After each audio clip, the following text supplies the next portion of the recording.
On today's episode, expert opinions on PHT treatment.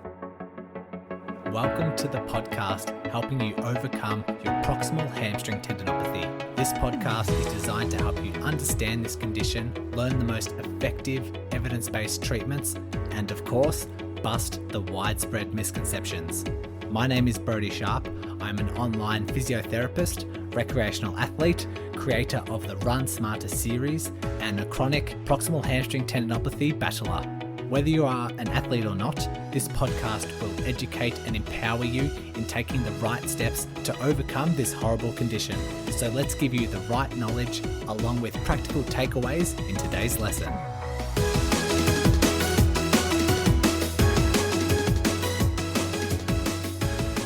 I haven't done an episode releasing a paper in a while, and I've got a good one that came out last year.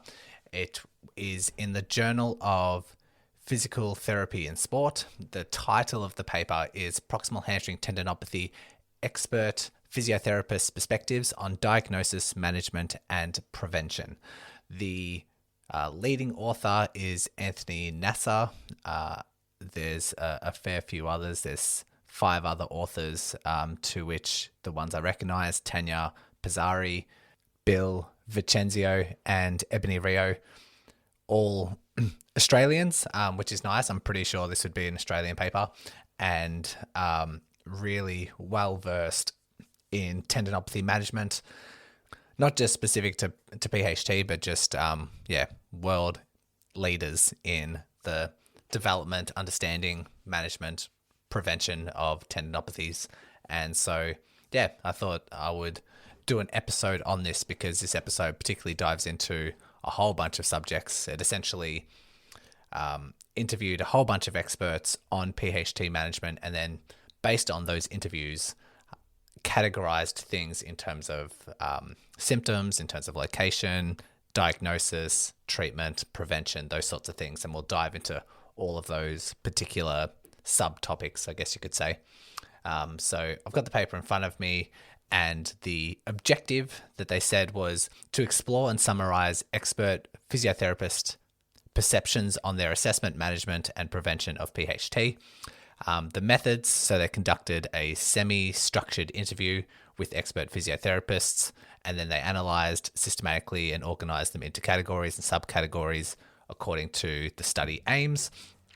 And so it says it in the introduction, which I'll talk about now. So the introduction said that the research on the prevalence is limited. However, PHT has been consistently identified in sports involving such sports as Australian rules football, tennis, track and field, as well as the sedentary population. Pain is frequently aggravated by activities such as hill running and sitting, but recent systematic review identified multiple potential interventions, including exercise, corticosteroid injection, platelet-rich plasma injections, shockwave, and surgery. But this review, so they're referring to a 2020 review, and they said that this review reported a lack of unbiased estimates of strong treatment effects to guide treatment selection. So amongst all of those options, exercise, corticosteroid injection, PRPs, shockwave therapy, surgery, there's not a lot of research or high quality evidence to point people in the right direction to say this is the most beneficial treatment. It's not that these treatment options aren't effective or ineffective. It's hard to know just because there isn't any research done on this specific condition. And so there's lack of guidance, I guess, just because of the lack of research. And so with no high quality evidence, it's left to ask the clinicians. Clinicians are left with the lack of direction to guide management. Therefore, expert opinions can be used. And so that's why this paper has recognized that gap in emerging evidence. We don't have a paper to point to help health professionals with the management and treatment of this condition. So let's start conducting interviews with leading experts. I don't think I put it in my notes, but a leading expert, I think they interviewed 14 of them, and they had to have at least 10 years experience, had to have at least a double degree, like a doctorate, or a master's and need to be treating this condition for more than 10 years. And so, interviewed a whole bunch of experts in the aim to try and come up with best guidelines for the management treatment of this condition.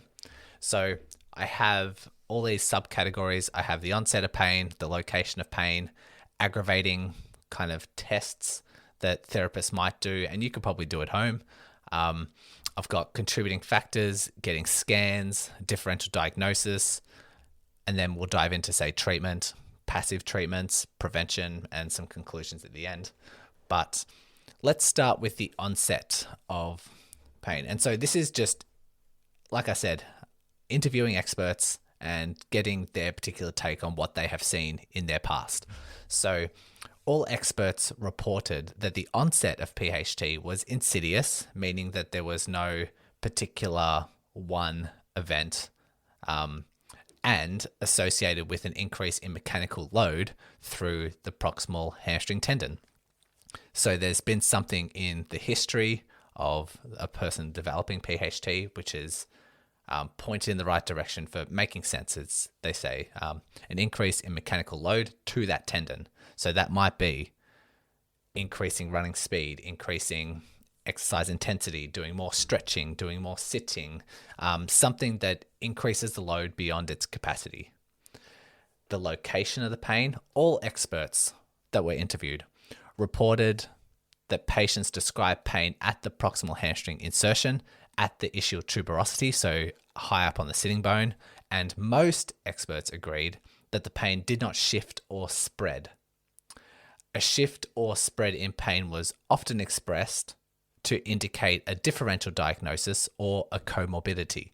So most of the experts said that the pain was around there. Most would say that the pain stays at the sitting bone, but if there is some wider spread of symptoms, so if it's traveling further down the leg into the hamstring belly, further up into the glute, up into the back, or somewhere more widespread, it may signify that there is something else, either not PHT and another diagnosis, or it could be PHT and have a comorbidity, so something else concurrently going on at the same time.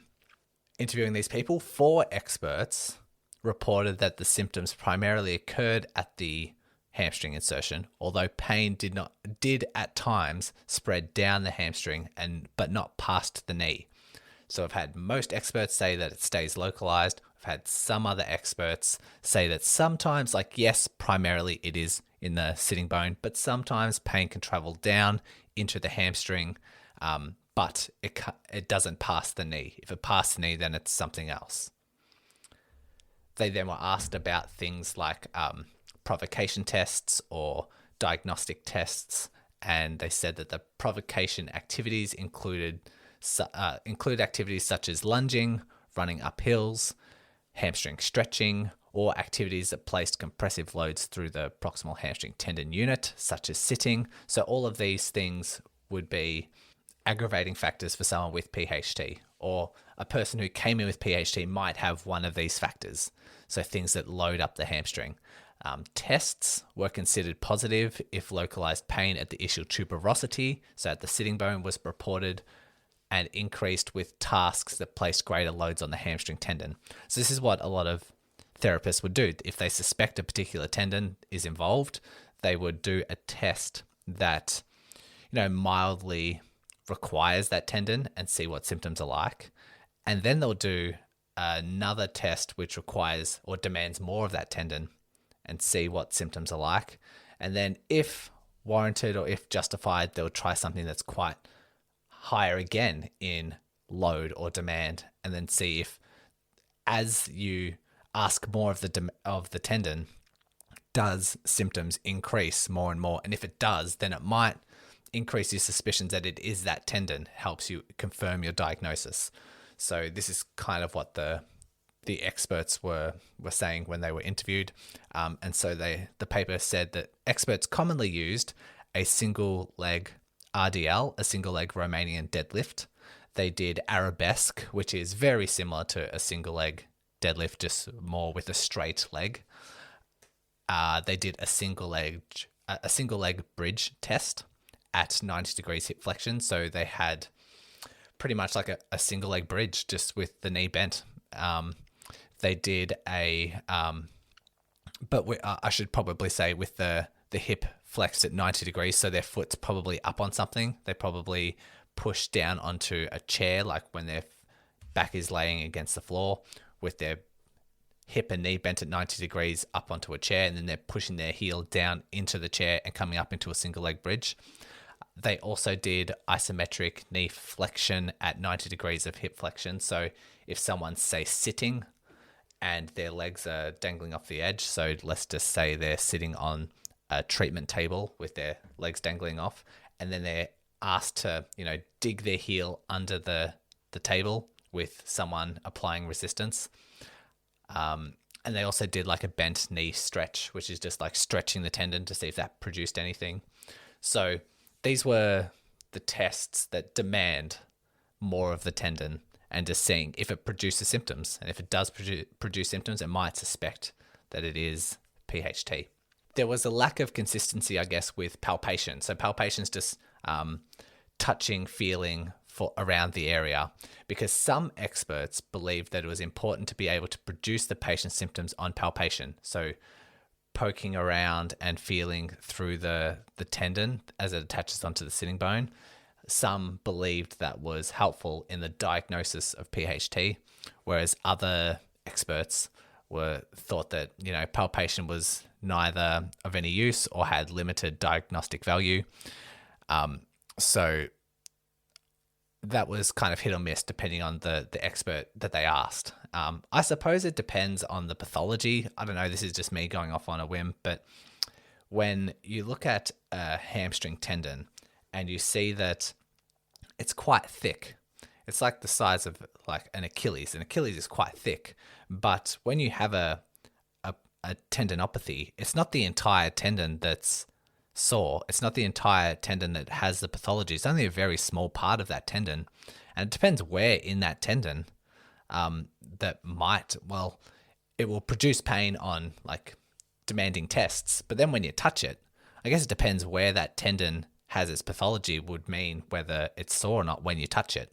Because it could be directly in the center of a tendon. It could be around the outer skirts. It could be further away from the surface of the skin. So I guess that's probably why there's such discrepancy in opinions when it comes to that. Nonetheless, tests for contributing factors was also a subcategory within this paper.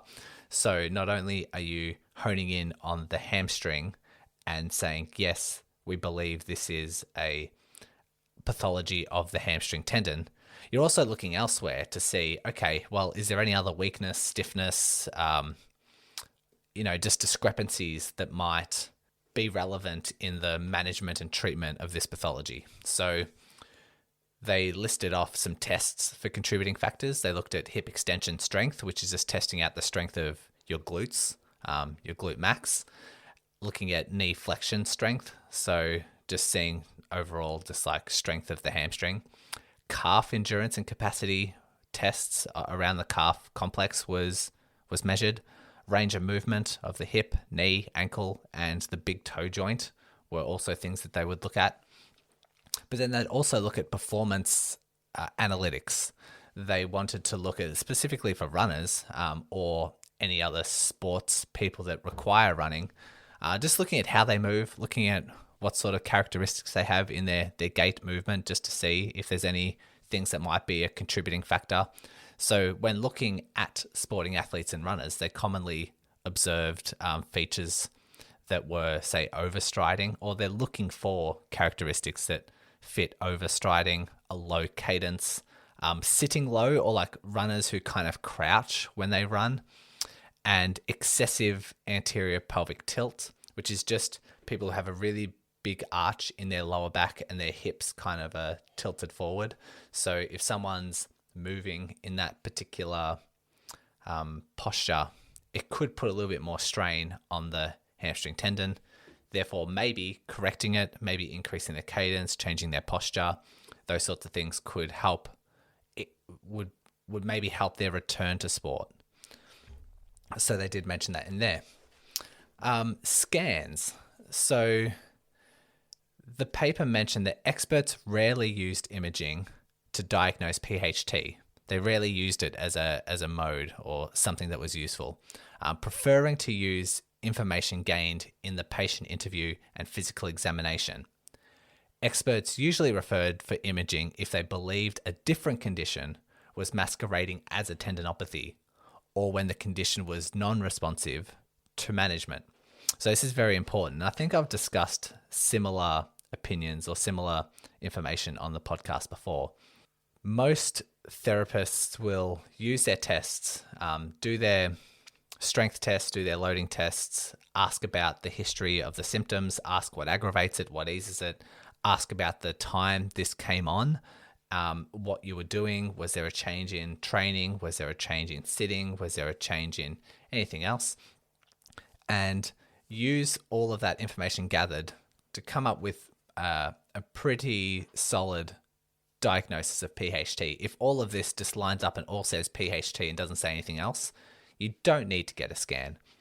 It's all pretty relevant. And if it's not really fitting the pattern, if you do all these tests and you say, well, it does look like PHT, but there's a whole bunch of other things that might suggest something otherwise, that's when the therapist might use their clinical opinion or clinical justification, say, let's treat it like a PHT because most of your signs and symptoms are pointing to that. So let's start treating it as such and see how you respond. If you respond favorably, then let's just continue treating it like a PHT. But if we start treating it like a PHT and it doesn't get better, maybe it's not PHT.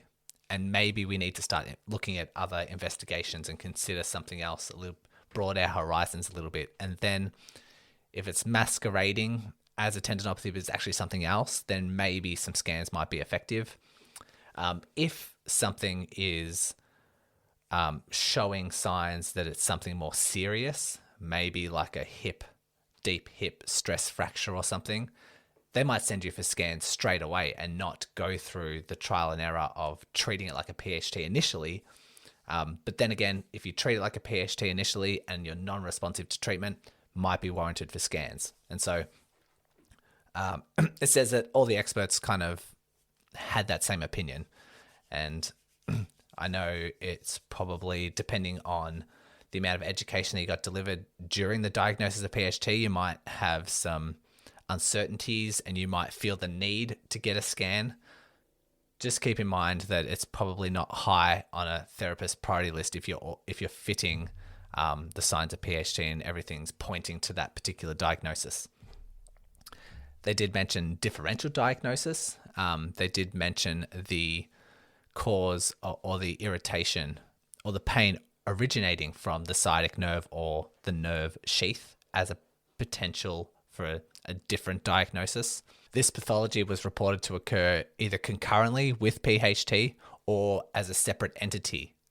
And so that might mean if there is the sciatic nerve or the nerve sheath that is playing a role, either the complete role or subsequent role of PHT, we're usually talking about widespread distribution of symptoms, particularly into the buttock, particularly down into the thigh, sometimes even past the knee and further down the leg. But this differential diagnosis could be identified by doing certain nerve tests. We call a slump test or a straight leg raise test for diagnosis, and potentially could see if there is some involvement of the sciatic nerve or nerve sheath. And so the experts that were interviewed did mention that this is probably a common differential diagnosis if it's not just PHT. So the nerve can be concurrent with PHT, so you could have both, or you could just have purely PHT without sciatic nerve, or you could just have sciatic nerve without PHT. So it's up to the therapist to try and work out exactly the structures that are involved. Okay, that's enough in terms of the understanding the tests, the scans, and let's have a talk about treatment. Okay, the first subcategory was management of PHT, and the paper said the primary management options utilized were education and exercise. Passive interventions, which are usually just like hands-on therapy in most cases. So passive interventions were included by some experts, but only as an adjunct to education and exercise. So education exercise was always included, and sometimes some therapists might do some passive interventions. Tendinopathy specific pain education, with the key message of being that pain does not always mean harm, and pain 24 hours after activity could be used to judge how well the tendon had tolerated an activity. That sounds very familiar because we've talked about that several times on this podcast.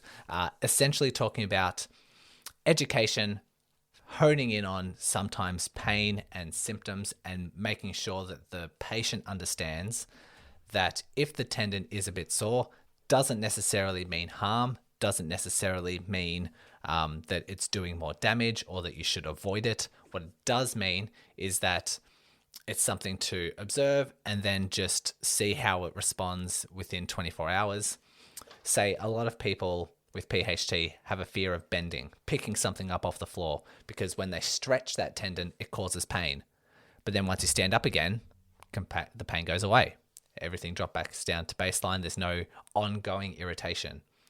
That's usually fine. You can continue doing that. If you pick something up off the floor, it goes away completely, and you go by the rest of your day still with baseline symptoms, continue doing that. If you pick something up off the floor 100 times, and then later on in the day, it's a bit achy, it's a bit sore, the next day it's a little bit achy above baseline, then maybe that was too much. So it's just education about pain management and understanding your symptoms, accurately interpreting your symptoms, which is really crucial for the management of PHT. A bit of reassurance, I guess, for the most part. But then the second part, aside from education, was exercise. And so this paper said that exercises were progressed from low load exercises in positions with minimal hip flexion, such as a long lever bridge or a supine plank, and progressed to positions of high load exercises, depending on factors such as the individual's pain response to that exercise. Exercises were advanced as early as tolerated, which was determined primarily by pain responses, i.e. the pain response 24 hours after exercise. So again, not much different to what we've talked about in the past.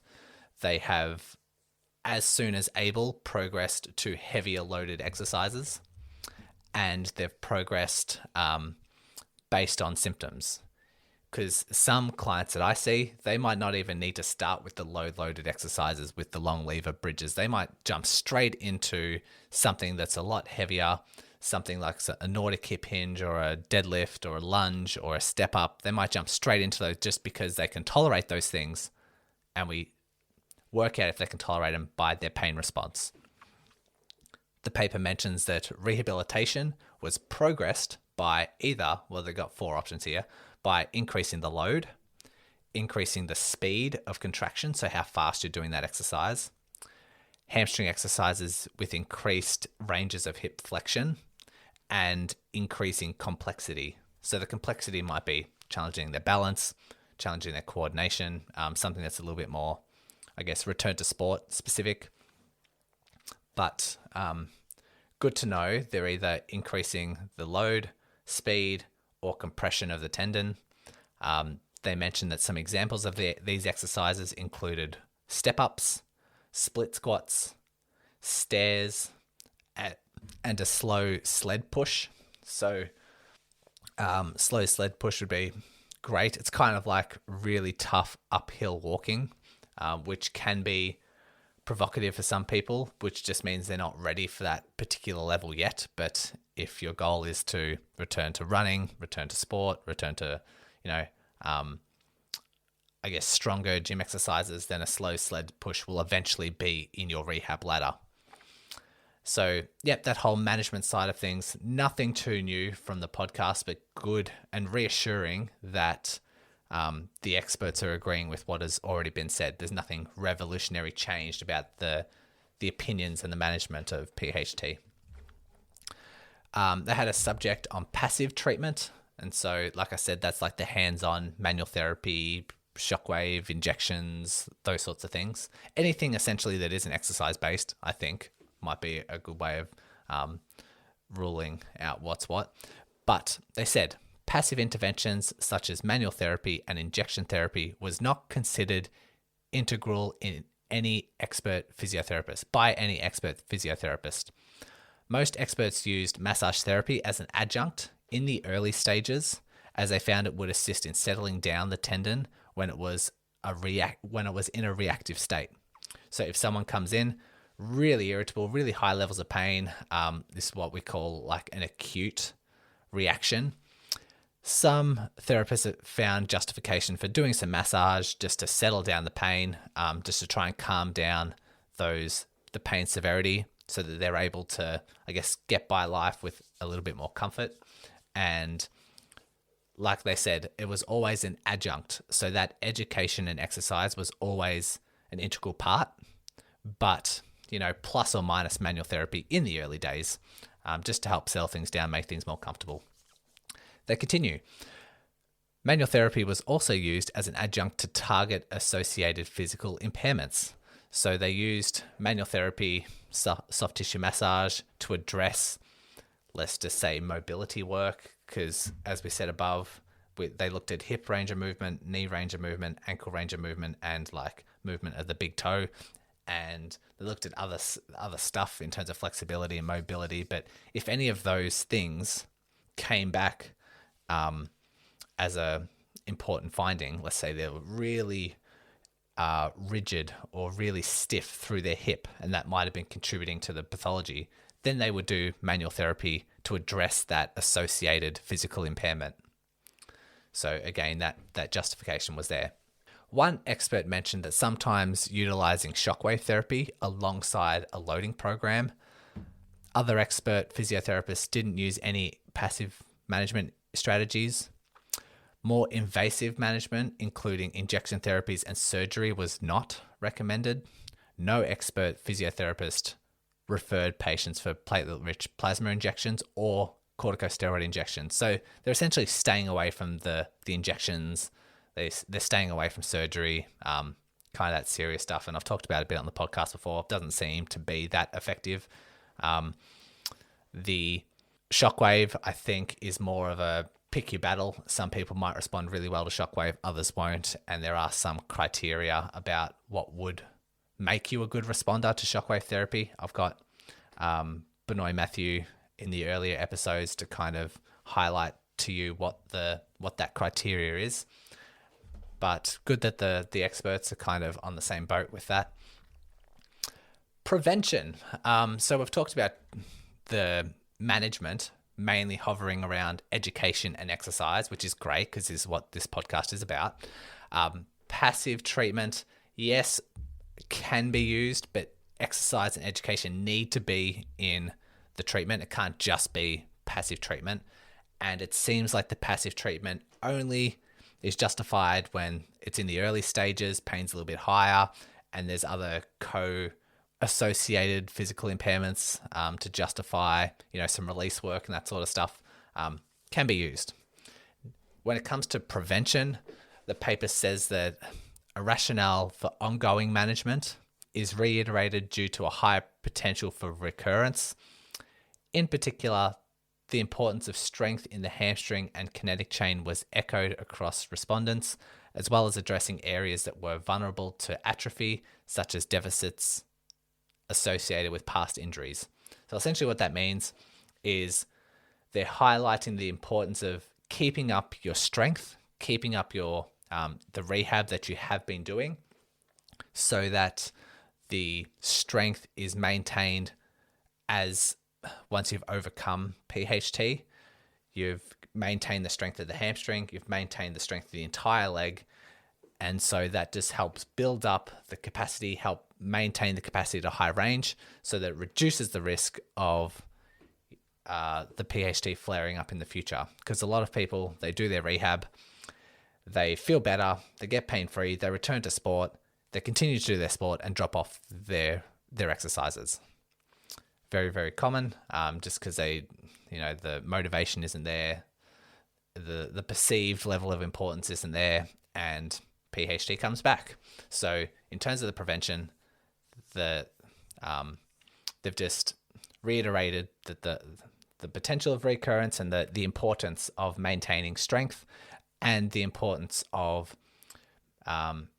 following up with any deficits that might be occurring with other past injuries. So if you had an ankle injury, if you had a hip injury or a knee injury, making sure that that's all taken care of and there's no other compensations and things that might lead to PHT popping up in the future. Okay, the conclusion of this paper.